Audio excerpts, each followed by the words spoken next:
అయినను ధనము పట్ల కొంచెం సడలు విలువ వచ్చును కదా.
సరే సరే, నీకు బాగుపడే యోగం లేదు.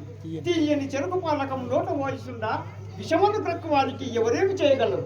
సరే, నీ భార్య నెత్తక మీద ఓ ధర చెప్పు. విప్రోత్తమా, ఇదిగో ధర చెప్తున్నానా నేను.